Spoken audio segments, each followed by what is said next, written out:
계속해서 사도행전 말씀입니다. 풍성한 삶으로의 초대라는 제목으로 함께 은혜 나누겠습니다. 제가 한 칼럼에서 인생에 대한 이런 글을 읽은 적이 있습니다. 하나님이 소를 만드시고 소에게 너는 60년만 살아라. 단 사람을 위해 평생 일을 해야 한다. 그렇게 이야기를 했습니다. 그때 소가 그렇게 못 삽니다. 30년만 살겠습니다 해서 30년은 테이크하고 나머지 30년은 버리게 되었다고 합니다. 그리고 이번에는 하나님께서 개를 만드시고 개에게 너는 앞으로 30년만 살아라. 단 사람을 위해 평생 집을 지켜야 된다. 이렇게 얘기했어요. 그러자 개가 15년만 그렇게 살겠습니다 하고 15년은 테이크하고 15년은 그냥 버렸습니다. 그리고 하나님이 또 원숭이를 만드시고 이야기했어요. 원숭이에게도 너도 30년만 살아라. 그런 대신 사람들을 위해서 평생 재롱하며 살아야 된다. 이렇게 했어요. 그러자 원숭이가 15년은 테이크하고 15년은 버린다고 했습니다. 마지막으로 하나님이 인간을 만드신 후에 말씀했습니다. 그러니까 너는 25년만 살아라. 대신 너희들에게는 생각할 수 있는 그런 머리를 주겠다. 이렇게 얘기했어요. 근데 생각해 봤더니 너무 짧은 것 같아서 아닙니다. 그러면 하나님 소가 버린 30년, 또 개가 버린 15년, 또 원숭이가 버린 15년도 저에게 주시면 그렇게 살겠습니다. 그래 그럼 그려라 해가지고 85년을 살게 되었는데, 대략 인간이 85년을 살면서 대략 25년은 인간답게 살았는데 30년은 소처럼 일만 하게 되고, 또 나머지 20년은 또 개처럼 집을 지키는, 퇴직하고 집 지키는 그런 삶, 나머지 15년은 버린 원숭이가 15년은 손자 손녀 돌보느냐고 재롱 떨면서 15년을 살았다라는 그러한 이야기입니다. 현대를 사는 사람들의 일생에 대한 자주 섞인 그런 표현이었는데요. 일반적으로 많은 사람들이 이런 패턴의 일생을 살아간다, 이런 이야기였습니다. 그럼 모든 사람들은 한번 태어나서 죽을 때까지 일생을 살아갑니다. 그러나 모든 사람이 동일한 그런 일생을 사는 것은 아닙니다.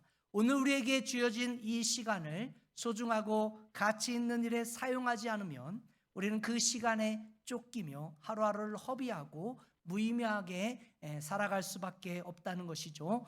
여러분이 지난 한 주 동안 여러분들이 가장 많은 시간을 쓰고 또 여러분들에게 주어진 그 물질을 투자한, 가장 많이 사용한 곳이 어딘지 한번 생각해 보십시오. 현대인들이 가장 많은 시간을 보내고 돈을 쓰는 곳이 스마트폰이라고 합니다. 앱 N이라는 그러한 곳에서 모바일 현황 2022년을 발표한 내용이 있는데요. 그 보고서에 의하면 전 세계 모바일 그 10대 시장의 사용자들이요, 하루 평균 동안 무려 4시간 48분을 모바일 기기, 이 핸드폰을 쓰는데 사용된다, 이렇게 집계하고 있습니다.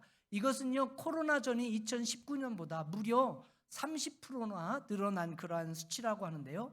여러분, 이 모바일 기기 사용량이 가장 많은 국가가 어딘지 아십니까? 브라질과 인도네시아라고 합니다. 이 사람들은 보통 하루에 5시간, 5.4시간을 모바일 앱을 보는데 사용했다라고 합니다. 한국은 몇 위 했을까요? 한국은 자랑스러운 한국이기 때문에 무려 3등을 했는데요. 평균 한국 사람들은 5시간을 썼다고 합니다.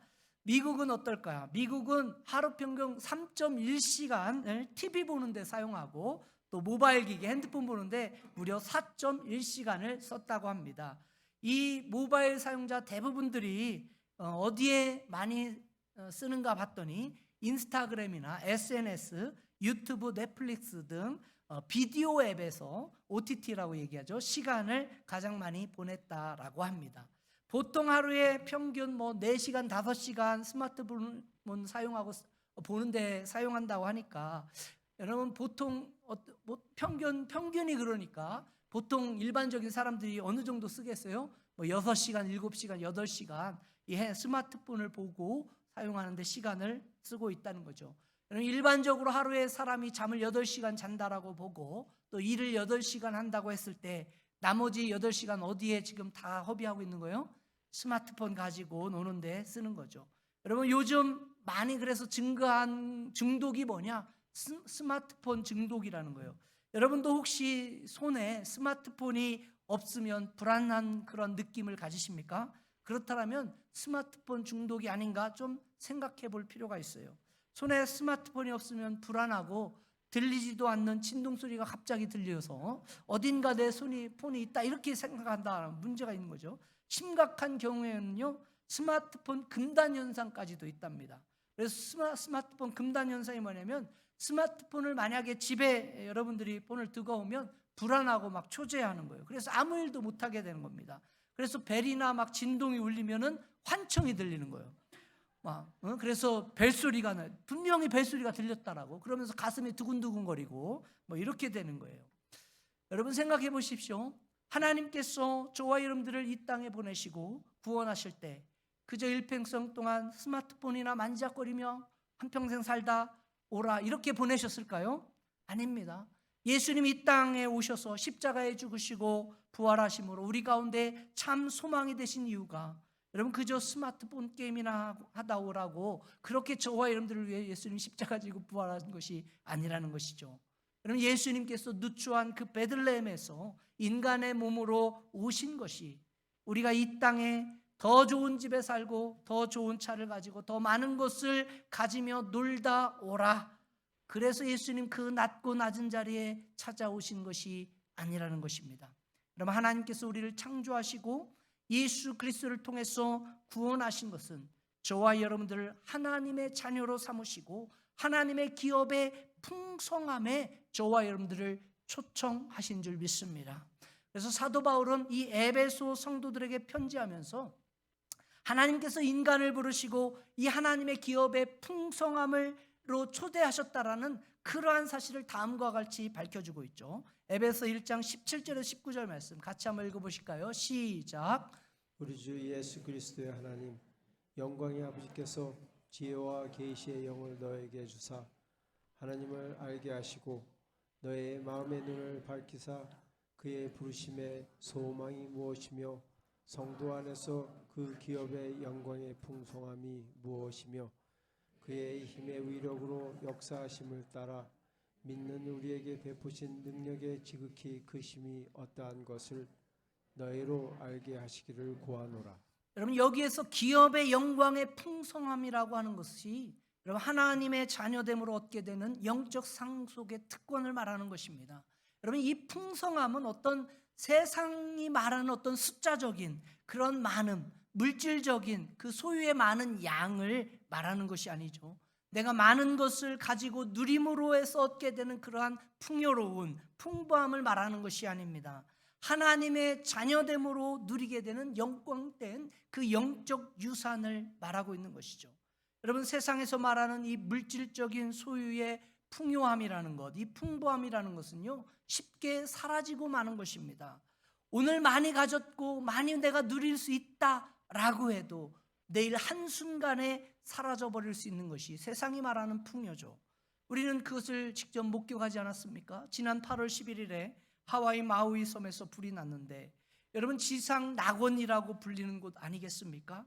세상에서 최고로 멋지고 정말 가장 아름다운 집을 소유한 수많은 사람들이 풍요함을 누리고 그 풍부함을 누리며 살던 그곳이었는데, 그런데 그 풍요함은 한순간의 화재로 날아가 버릴 수 있다라는 사실을 우리는 분명하게 목격할 수 있었죠.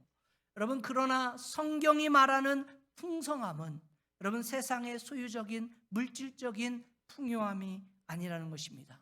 내가 하나님의 자녀가 되었다라는 이 존재함의 가치를 통해서 누리게 되는 생명과 영생의 풍성함을 말하고 있는 것이죠. 그러므로 우리가 참으로 예수 그리스도 안에서 참된 가치를 발견하고 여러분 참으로 행복하고 풍성한 삶을 살아가려면 먼저 내가 어떠한 존재인가, 하나님께서 나를 어떠한 존재로 이 땅에 보내주셨는가, 내 이 존재의 가치를 바르게 발견할 때 그와 같은 삶을 살 수 있는 것입니다. 그렇다면 저와 여러분들의 삶이 가치 있고 풍성한 삶을 살아가려면 어떻게 해야 하는가? 먼저 바른 인생의 목적을 발견해야 합니다. 뭐를 발견해야 된다고요? 바른 인생의 목적. 여러분 모든 사람들은 저마다 다양한 삶의 목적을 가지고 있죠. 어떤 분들은 돈을 많이 버는 것이 삶의 목적으로 살고 사는 분들 계실 것입니다. 또 어떤 분들은 출세해서 세상의 높은 포지션, 지위와 명예를 얻는 것이 삶의 목적인 분도 있을 것입니다. 또 어떤 분들은 자녀들을 잘 키우는 것이 삶의 목적인 분도 있을 것입니다. 그러면 이와 같은 대부분 일반적인 세상 사람들이 가지고 있는 이 다양한 삶의 목적은 전부 무엇인가를 내가 소유하고 가짐으로 해서 성취하게 되는 그런 목적들이죠. 여러분, 이것을 소유적인 삶의 양식이다, 물질적인 삶의 목적이다, 이렇게 부를 수 있는 것입니다. 그러나 이와 같은 소유적인 삶, 물질적인 이 풍요함의 이 풍요함을 삶의 목적으로 삼게 되면요, 그 끝은 동일합니다. 그것이 무엇이었던 그 끝은 동일해요. 그게 무엇입니까? 허망함이에요. 허무함입니다. 왜 그런지 아십니까? 무엇인가 소유하는 것을 삶의 목적으로 삼는 인생은 두 가지예요. 끌려가는 인생을 살든가 아니면 쫓겨다니는 인생을 살 수밖에 없는 것입니다. 여러분, 왜 강아지 목에 줄을 묶는 줄 아십니까? 주인 마음대로 뭐 하려고요? 조정하려고 하는 겁니다. 이리 가고 싶으면 이리 가고 저리 가고 싶으면 저리 가기 위해서 강아지 목에 줄을 걸죠. 그런데 내가 무엇인가를 소유하는 것에 내 인생의 목적과 가치를 두고 살게 되면 우린 동일하게 끌려가는 그러한 인생을 살 수밖에 없다라는 거예요. 여러분, 한번 생각해 보십시오. 모든 사람들은 무엇인가에 끌려가는 인생을 살고 있습니다. 여러분, 성공이 인생의 목적인 분들은 성공이라는 그 목줄에 걸려서 끌려가죠. 그래서 성공하기 위해서는 뭐든지 하려고 합니다. 부자가 되는 것이, 그래서 돈을 많이 버는 것이 삶의 목적인 분들 어떻습니까? 돈이라는 그 목줄에 끌려가는 거죠. 잡혀 있는 거예요. 끌려가는 거예요.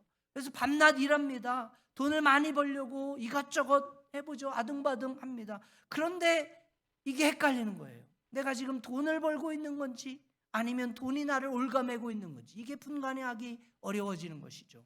여러분, 자신의 쾌락이 그냥 잘 먹고 잘 사는 이 삶이 삶의 목적이다, 쾌락이 목적이다, 이런 분들은 어떻습니까? 쾌락이 끌려가는 인생을 사는 거예요. 술과 도박과 마약, 그리고 성에 끌려다닙니다. 처음에는 그냥 심심하니까 삶이 참 보링하다, 재미없다, 그냥 기분 좋으라고 놀아보는 것일 수 있습니다. 그러나 어느 순간에 그 술이, 그 도박이, 그 마약이, 여러분, 그 성이, 그거 없으면 하루도 못 사는 그러한 인생을 살게 되죠. 이게 끌려가는 인생이에요. 지난 6월에 여러분, 한국에서 판사가 서울에 출장 나왔다. 지방 판사였는데 서울에 출장 나왔는데 서울 강남 호텔에서 성매매하다가 판사가 붙잡힌 거예요. 여러분, 이 판사는요, 성매매하는 사람들을 아주 강력하게 처벌했던 판사래요. 근데 아무리 판사라면 뭡니까? 자신이 성의 이 쾌락에 사로잡혀가지고 끌려가는 인생이니까 지도 뭐 아무렇게 못하는 거예요. 어쩔 수 없는 겁니다. 여러분, 우리는 조심해야 합니다. 저와 여러분들의 인생이 아무 목적 없이 이리저리 그냥 떠도는 종이배 같은 인생으로 그렇게 끌려갈 수 있다라는 사실입니다. 여러분, 종이배는요, 뭐가 없어요? 돛이 없어요. 돛이. 그래서 물결 따라 흐르는 대로 그냥 그렇게 끌려가는 거예요. 여러분, 또한 우리가 바른 인생의 목적을 발견하지 못하고 소유적인 삶, 물질적인 풍요한 그런 삶의 목적을 삼게 되면요, 쫓겨다니는 인생으로 살 수밖에 없어요. 바쁜 인생이에요. 뭔가 바빠. 뭐가 그렇게 바쁜지 모릅니다. 항상 시간에 쫓겨다녀요. 그래서 뭐 시간이 있으냐면은 그냥 뭔가 바빠. 언젠가 친구 목사님하고 이렇게 전화하는데, 우리 지역에는, 우리 교회는 은퇴하신 분들이 많다. 그랬더니 이 목사님 이렇게 얘기하는 거예요. 아유, 목사님 그럼 좋으시겠다고. 응? 교회 나와서 헌신하고 봉사하시는 분들 많아서 좋겠다고. 그래서 제가 한소리 했잖아요. 목사님, 모르는 소리 하지 마세요. 우리 권사님, 집사님들이 얼마나 바쁜지 아냐고. 손주 돌보랴, 아들, 딸 챙겨주랴, 병원 가랴, 운동하랴, 교회 가끔 나와서 또 봉사도 하랴, 또 친구 만나서 밥 먹으랴, 약 타러 가랴, 막 전화 오는 것도 다 받으랴, 막 제가 전화하면 다들 뭐라고 하는지 아냐? 시간 없다고 얘기한다고. 그랬더니 이 목사님이 뭐냐면, 목사님 그러네요. 젊은 사람이나 노인분들이 시간 없기는 다 마찬가지네요. 그러면서 웃은 적이 있는데, 여러분, 지난 일주일 여러분 어떻게 사셨나 한번 생각해 보십시오. 얼마나 바쁘게 여러분 시간에 쫓기며 살아왔습니까? 그러나 정작 하루가 끝나는 마치는 그러한 어느 시점에 여러분 뒤돌아보면 여러분 스스로가 한심쓰잖아요. 오늘 내가 뭐 했지? 뭔가 바쁘게 그냥 싸돌아다니는 것 같은데 뭔가 한 건 없는, 여러분 지난 시간 그렇게 회하지 않습니까? 지금 이 예배 자리에 나와서도 여러분 마음이 얼마나 분주한지 여러분 계속해서 시간이 궁금하잖아요. 핸드폰 보고 싶고 시계 보고 싶고 속으로 목사님 오늘 설교 왜 이렇게 좀 길어진디야? 뭐 이러면서 언제 끝났냐? 성도님들, 만약 저와 여러분들에게 주어진 이 시간을 우리가 정말로 소중하고 가치 있는 일에 사용하지 않으면요, 그 시간에 우린 쫓겨다니며 하루하루를 허비하며 무의미하게 살아갈 수밖에 없는 겁니다.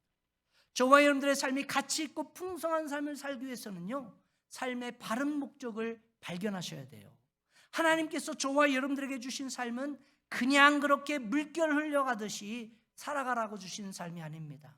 세상의 목줄에 걸려가지고 이리 끌려가고 저리 끌려가며 살아라, 그렇게 보내주신 삶도 아닙니다.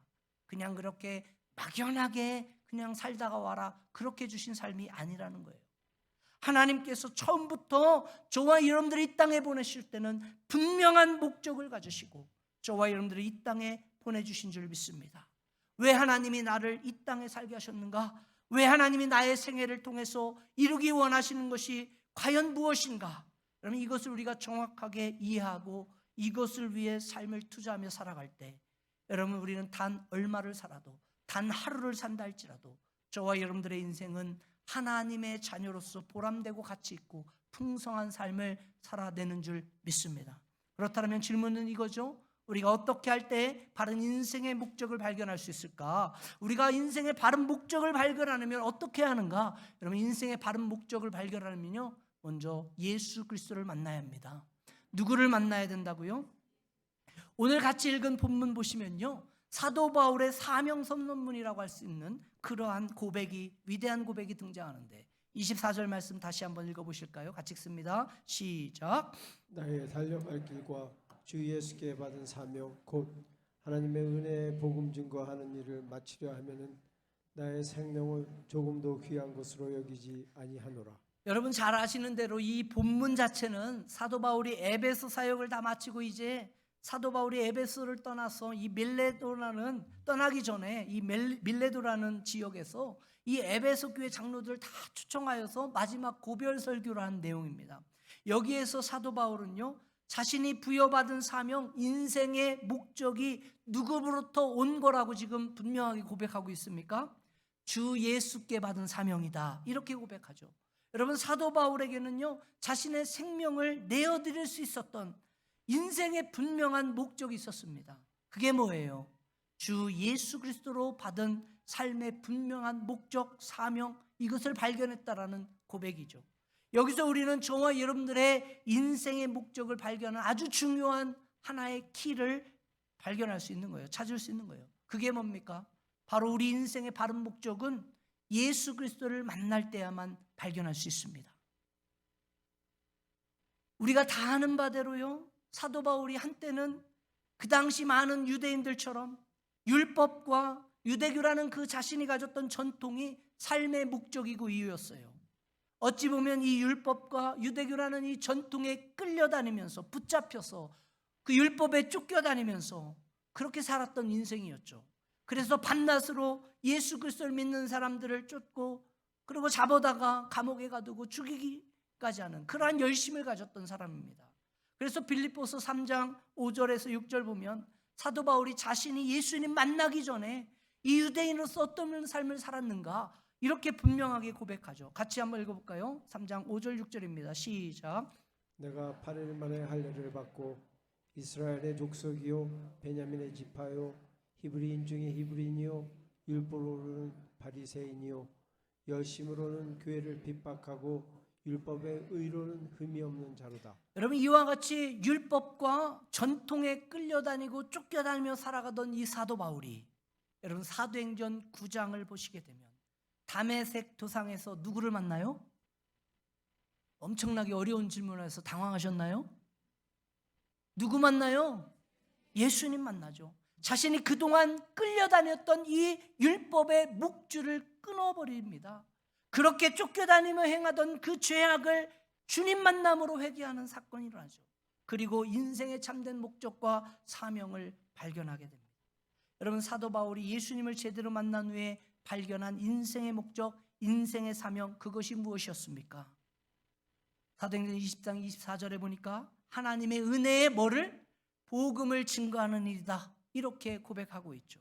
그래서 사도행전 9장 6절 말씀을 보시게 되면요, 사도 바울이 다메섹에 주님을 만납니다. 그리고 주님께서 그 사울에게 뭐라고 명령하셨는가 한번 보실까요? 같이 읽습니다. 시작. 너는 일어나 시내로 들어가라. 내가 행할 것을 내게 이를 자가 있느니라 하시니. 자, 여기서 말하는 시내가 어디일까요? 맞추시는 분은 인앤아웃 들렸다가 칙필레도 들릴 수 있는 티켓을 드리도록 하겠습니다. 여기서 말하는 시내가 어디예요? 다메섹의 다메섹. 자, 여러분, 처음 사울이 다메섹으로 갈 때 사울의 인생의 목적은 뭐였습니까? 왜 다메섹으로 올라갔어요? 뭐 하려고? 예수 믿는 사람들 잡아다가 감옥에 가두고 그들을 죽이고 파괴시키려고 다메섹으로 갔어요. 다시 말해 유대인의 율법과 전통이라는 것에 그 목줄에 끌려갔던 인생이죠. 자신의 길이 파괴의 길인지 사망의 길인지조차도 알지 모르고 여러분 바쁘게 그 다메섹을 향해서 걸어갔던 것입니다. 그러나 이제 이 사도 바울이 예수 그리스도를 만난 이후에 예수님께서 다시 어디로 가라고 말씀하세요? 어디로 가라고 얘기합니까? 다메섹으로 가라고 해요. 사울아, 다메섹으로 들어가라. 근데 여러분 생각해 보십시오. 사울이 그 전에 예수님 만나기 전에 다메섹으로 갔던 그 인생의 목적과 예수님 만난 이후에 이 다메섹으로 가는 인생의 목적이 같을까요? 아닙니다. 그건 달라요. 예수 그리스도가 하나님의 아들인 것과 우리를 위해 죽으시고 3일 만에 부활하신 살아계신 하나님 구원자 메시아다. 여러분, 이제 이 복음을 전파하는 길로 어디를 향해 갈 수 있어요? 다메섹으로 가게 됩니다. 여러분 보십시오. 똑같은 다메섹이에요. 똑같은 다메섹이라는 도시를 향해서 달려가고 있습니다. 외형상으로 보면요, 똑같은 여정이죠. 똑같은 삶에. 그렇다고 해서 여러분 그 삶의 목적이 같습니까? 저와 여러분들의 삶도 마찬가지입니다. 우리 모두는 동일한 인생의 여정을 걸어가고 있습니다. 여러분, 똑같이 우리는 미국이라는 나라에 살고 있고 우리는 똑같이 콜로라도 스프링스라는 지역에 살고 있습니다. 우리 어윤 집사님이 기도할 때마다 하시는 멘트가 있잖아요. 천국과도 같은 이 콜로라도 스프링스. 여러분들이 이 천국과도 같은 콜로라도 스프링스 우리 모두 살고 있어요.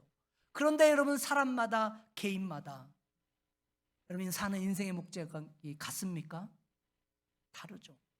여러분, 이 미국에서 그리고 이 콜로라도 스프링스에서 똑같이 직장 생활을 하고요, 뭐 비즈니스를 운영하고 똑같이 출근하고 하지만 여러분, 예수님을 만난 사람과 예수님을 만나지 못한 사람들의 그 삶의 목적과 사명은 분명하게 달라야 합니다.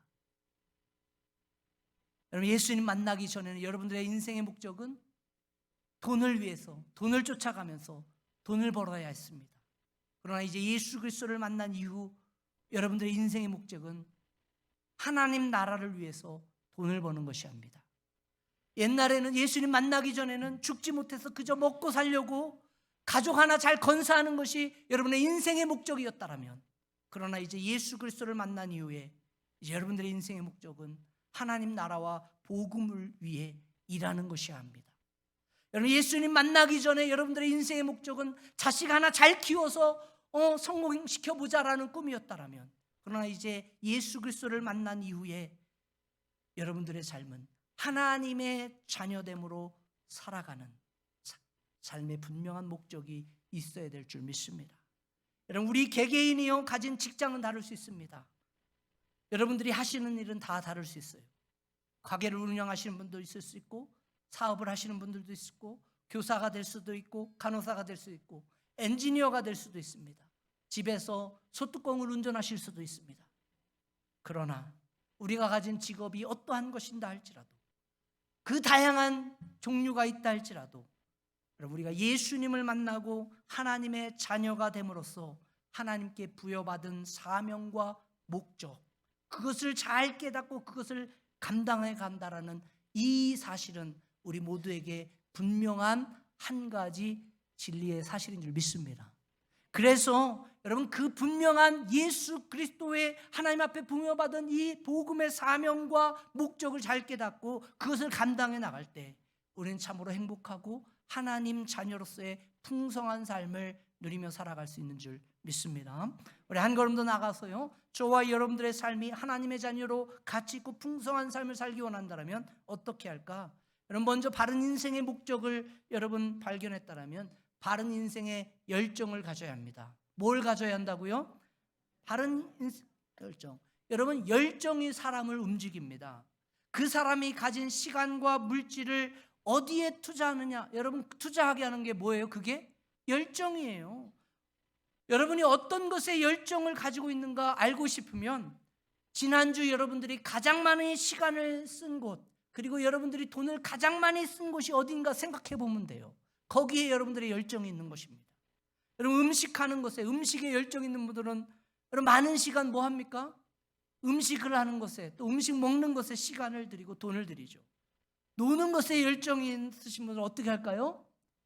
오늘 어떻게 놀까를 연구하시는 거예요. 그래서 시간과 돈을 다 어디에? 노는 데 투자하는 것이죠. 제가 아는 분은 레고에 열정이 많으세요. 여러분 레고가 뭔지 아시죠? 아이들 장난감인데 이분이요 직장에 갔다 들어오자마자 하는 게 뭐냐면 레고 만지고 막 하는 거예요. 그리고 이 레고가요 여러분 무지하게 비쌉니다. 비싼 게 있어요. 그러니까 이분이 막 독특한 그 아이템 같은 거 사려고 막 몇 달치 막 직장 샐러리 모아가지고 그거 레고 사는 거예요. 뭐 하기 때문에? 어디에 열정이 있기 때문에? 아마 많은 여성분들은 옷과 가방에 열정이 많으신 줄 압니다. 밥은 굶어도 신상백은 들어야 한다. 이러한 열정을 가지고 사신 분들이 있을 텐데, 여러분 중요한 것은 바른 열정을 가지는 것입니다. 많은 분들이 가진 열정들을 보면 어찌 보면 동일하죠. 모든 거 뭐예요? 어디서부터 오는 열정입니까? 내가 소유함으로, 내가 가짐에서 오는 그런 세상의 문화이고요, 가치죠. 근데요 그 가짐에서 오는 열정이라는 것, 그것은요 결국은 똑같아요. 뭐예요? 허망함이에요. 공허함이에요. 제가 어렸을 때 저희 누나는요 옷에 열정이 많았습니다. 그러니까 무조건 새로 나온 옷을 사야 돼. 그래서 제가 그 어렸을 때 여자 옷을 얼마나 많이 입고 다녔는지 몰라.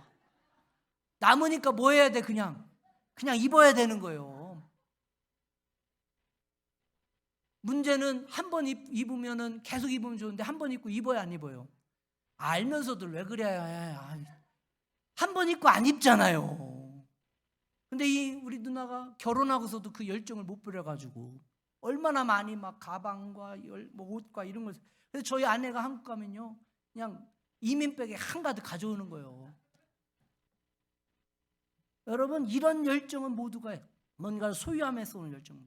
아마 여러분과 저 대부분 가지고 있는 열정이 이와 같습니다. 여러분 자녀들에 대한 열정도 마찬가지입니다. 좋은 대학, 좋은 직장, 좋은 배우자 얻어서 그러려고 그냥 자녀들에 투자하잖아요. 성공에 대한 열정도 마찬가지죠. 근데 근본적으로 다른 사람들과 비교해서 더 많은 것을 가져야 되는 거예요. 근데요 그와 같은 열정의 결국은 뭡니까? 허무하죠. 공허합니다. 오늘 하나님의 자녀된 우리 크리스천들이 가져야 할 열정은 무엇일까요? 소유함에서 오는 열정이 아닙니다. 하나님께서 나를 하나님의 자녀 삼아 주셨다라는 이 하나님의 자녀됨에 대한 이 존귀함을 깨달을 때, 여러분 하나님의 자녀로 존귀함에서 얻어지는 그와 같은 열정이 바른 열정이에요. 그렇다면 하나님의 자녀로서 우리가 가져야 할 바른 열정이 무엇인가? 오늘 본문을 보게 되면 이 사도 바울이 가졌던 이 바른 열정 몇 가지 특징이 있어요. 첫 번째 뭔지 아십니까? 하나님의 자녀로서 가지게 된 바른 열정, 시간에 구애받지 않는다는 거예요. 영어로 한 단어로 요약하면 whenever. 여러분 20장 18절 말씀을 같이 한번 읽어보실까요? 20장 18절 시작. 오매 저에게 말하되 아시아에 들어온 첫날부터 지금까지 내가 항상 너희 가운데서 어떻게 행한 것을 너희도 아는 바니. 여러분 여기에 보면 사도 바울이 에베소 교회에 처음 갔을 때부터 이제 떠나야 하는 지금 시점까지 항상 복음 증거하는 그 사명을 위해 시간에 구애받지 않고 사명을 감당했다라고 외치고 있죠. 진정한 열정을 가지게 되면요, 뭐에 구애받지 않습니까? 시간에 구애받지 않아요. 여러분, 아시아에 들어온 날부터 지금까지 항상 했다라는 거예요. 영어로 그냥 한 단어로 요약하자면 whenever. 어떠한 시간이 주어질지라도 언제든지 한 가지 일, 복음 증거하는 일을 했다. 여러분, 관심과 열정은 다른 거예요. 왜 많은 분들이 신앙생활에 막힘이 있고 막 성숙하고 잘하지 못하는 줄 아십니까? 신앙생활에 관심은 많아. 근데 뭐는 없어요? 열정이 없어요. 여러분, 관심과 열정은 다른 겁니다. 제가 질문 하나 드릴게요. 자, 강아지에 관심 있는 사람과 열정 있는 사람이 같습니까? 달라요. 강아지에 관심 있는 사람은요, 트레일 하다가 이렇게 길거리 가다가 예쁜 강아지 보면 어떻게 합니까? 아이고 이뻐라 막 하면서 보고 막 얘기도 하고 강아지랑 대화도 하고 할 수 있어요. 그리고 강아지가 무슨 종류인지 어디서 주는 다 알 수 있습니다. 그건 관심이에요. 근데요, 강아지에 열정 있는 사람 어떤 줄 아세요? 강아지 데리고 주무셔요. 강아지 데리고 막 목욕하고 막 뽀뽀하고 막 지가 먹었던 커피도 갖다 주고 막 너도 먹어봐라. 사람인 줄 착각해. 그래서 강아지 막 유학시키려고 막 엄한 데 막 보내고 막. 그건 뭐예요? 열정이에요. 여러분, 축구에 관심 있는 사람과 열정 있는 사람이 같을까요? 저는 축구에 관심이 많아요. 여러분, 축구에 관심 있는 사람과 열정 있는 사람이 어떻게 차이 나나? 한국과 일본이 경기를 한다. 관심 있는 사람은 어떻게 할까요? TV 시청해야겠다. 막 시간 보고서 막 이렇게 시청할 수 있어. 열정 있는 사람은 어떻게 하는 줄 아세요? 어떻게들 하셨어? 축구의 축자도 잘 모르실 것 같은데. 열정 있는 사람은요, 그거 어디서 하는지 경기장 알아보고 시간대 알아보고 뭐예요? 티켓팅해요. 그리고 뭐 회사 잘리더만 상관없어. 어떻게 해요? 그냥 가가지고 뭐 해야 돼? 얼굴에다가 막 그냥 막 빨간 거 붉은 거 막 바르고 막 그림 그리고 페이스 페인팅 한 다음에 뭐 해야 돼요? 막 북치고 그 다음에 뭐 해야 돼? 대한민국 막 해서 카메라 한번 찍혀가지고 막 SN 올리고 막. 그게 뭐예요? 저는 관심은 있는데 열정 없기 때문에 그렇게 안 하는 거예요. 우리 교회 보면 어떤 분은 좀 열정이 많으시려고 하는 분도 계시는 것 같은데, 여러분, 그런 겁니다. 여러분, 왜 신앙생활이 잘 안 되는 줄 아십니까? 예수님의 관심은 있어. 근데 뭐가 없어요? 열정이 없어요. 여러분, 왜 예수님의 열광하지 못하는 줄 아세요? 예수님에 대해 관심은 많아요. 여러분들이 이민생활 하시는 분들이 동일해요. 예수님에 대해서 관심은 많은데 뭐가 없어요? 예수님의 사랑에 대해 관심은 많지만 예수님의 사랑에 대해 열정이 없어요. 왜? 예수님 만나본 적이 없어요. 예수님이 구원자라고 만나본 적이 없어요. 그러니까 관심은 있어. 얘기는 듣고 할 수가 있어요. 여러분, 열정이 없기 때문에 시간 투자 못해요. 여러분이 정말로 예수님의 관심이 있는지 열정이 있는지 어떻게 분간하냐? 교회 안에서 봉사하러 헌신하려면 시간 없어요 하면 여러분 뭐가 없는 거예요? 여러분이 관심이 많은 건 다 알아요. 그러나 뭐가 없는 거예요? 열정이. 말씀 배우라 하면 뭐예요? 관심은 많아. 근데 실질적으로 해 안 해? 어떻게들 하셨어요? 안 해요. 열정이 없어요. 마음과 소원 없기 때문에. 참된 보물을 발견하지 못했기 때문에. 여러분, 예수님을 만난 사람과 안 만난 사람의 차이는 확실하게 구분됩니다. 보물을 발견한 사람과 안 발견한 사람들이 막 중간에 헷갈릴까요? 안 헷갈릴까요? 또 헷갈리나 보네. 또 오늘 이것도 진도 안 나가네. 오늘 한인침례교회 왔더니 금덩어리가 있다. 금바가 막 여기 50개 있다. 여러분 다 발견했어. 그럼 여러분 어떻게 하겠어요? 집에 가시나? 또 그냥 또 믿음들이 좋아서 다 가신다고 하네. 안 가죠. 뭐 합니까? 난리 나죠. 지금 집에 전화하고 막 야 트럭 준비해. 트럭. 4x4는 안 돼. 유월 빌려. 난리 나죠. 예수 그리스도라는 보물을 발견한 사람과 그렇지 않은 사람 확연하게 차이 납니다. 할 수밖에 없어요. 헷갈림이 없어요. 보물을 발견했으면 당연히 뭐 하겠어요? 열정이 나요. 그 보물을 뭐 하려고? 가져가려고. 두 번째, 바른 열정 갖게 되면요, 조건 따지지 않습니다. 20절 말씀 같이 읽어볼까요? 시작. 유익한 것은 무엇이든지 공중 앞에서나 각 집에서나 꺼림이 없이 너에게 전하여 가르치고. 여기서 유익한 것은 무엇이든지 했는데 이것을 쉽게 그냥 영어 한 단어로 요약하자면 whatever예요. whatever. 여러분, 사도 바울이 어려운 환경에 있든지 뭐 도저히 해낼 수 없을 것 같은 그런 환경이 있다 할지라도 사도 바울은 자신에게 준 사명과 그러한 목적 이루어가죠. 복음 증거하지 않습니까? 여러분, 정말 하나님의 사명을 감당하고자 하는 자는요, 찬밥 떠른밥 가리는 게 없어요.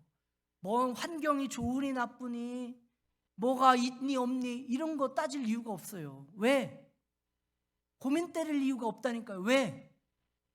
하나님이 주신 사명이 분명하니까 어떻게 하는 겁니까? 그냥 하라고 하면 하는 것이고 가라면 가는 겁니다. 주의 말씀이 있는 곳이 거기가 뭐예요? 은혜가 있는 자리죠. 그러니까 가는 거예요. 그래서 주님이 말씀하시면 뭐 하게 돼 있어요? 아멘 하는 거예요. 순종할 수밖에 없는 겁니다.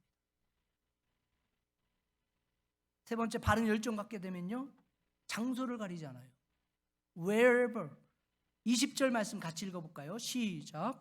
유익한 것은 무엇이든지 공중 앞에서나 각 집에서나 거림이 없이 너에게 전하여 가르치고.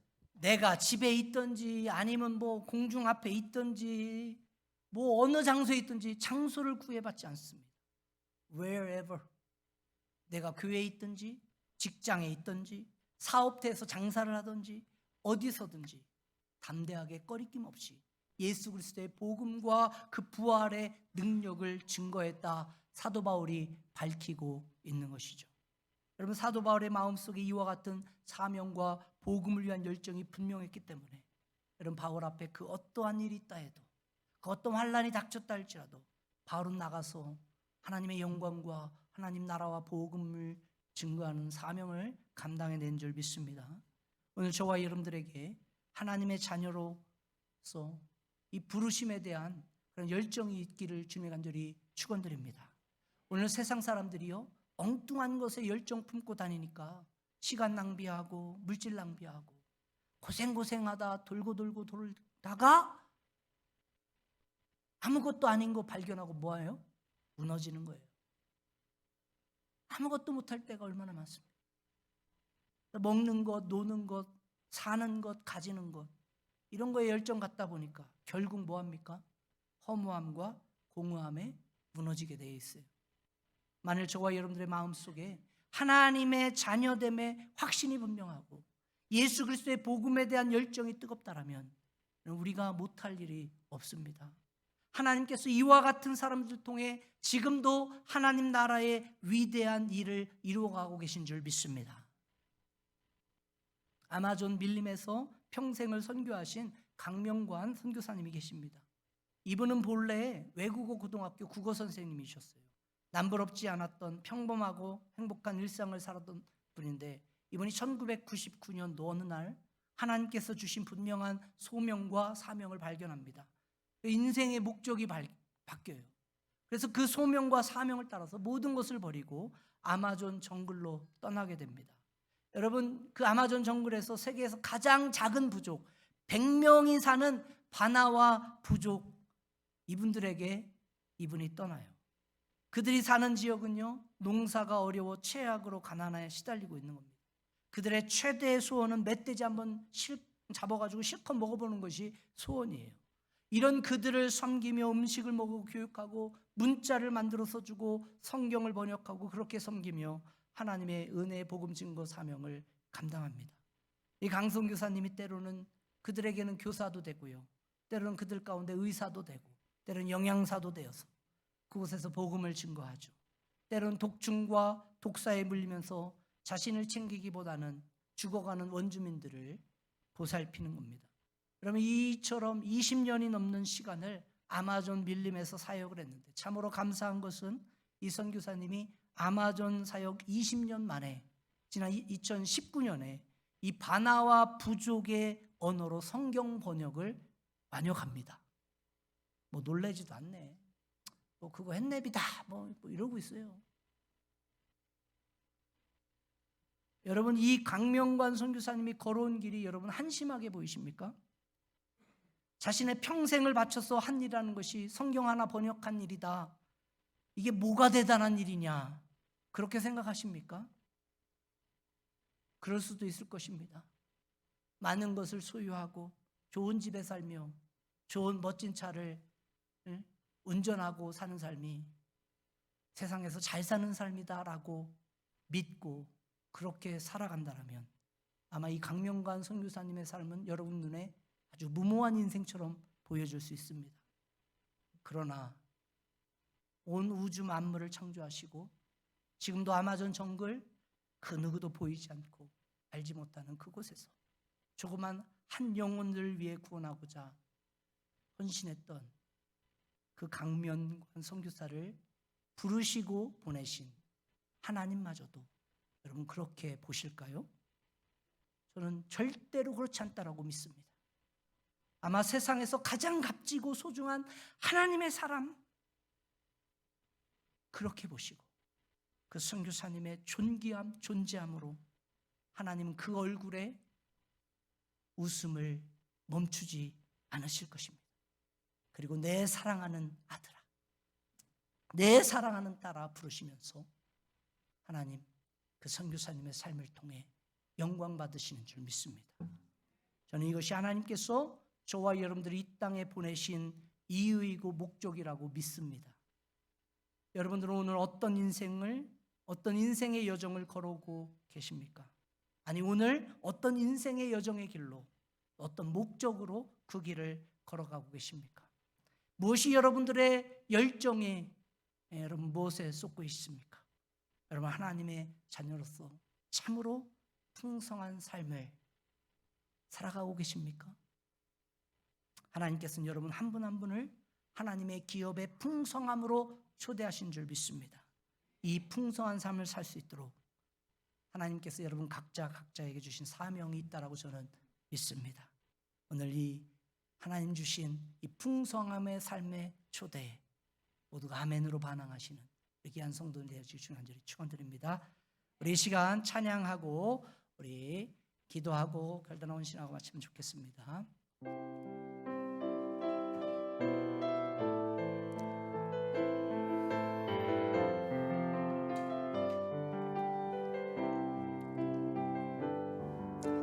주님 다시 오실 때까지 나는 이 길을 가리라.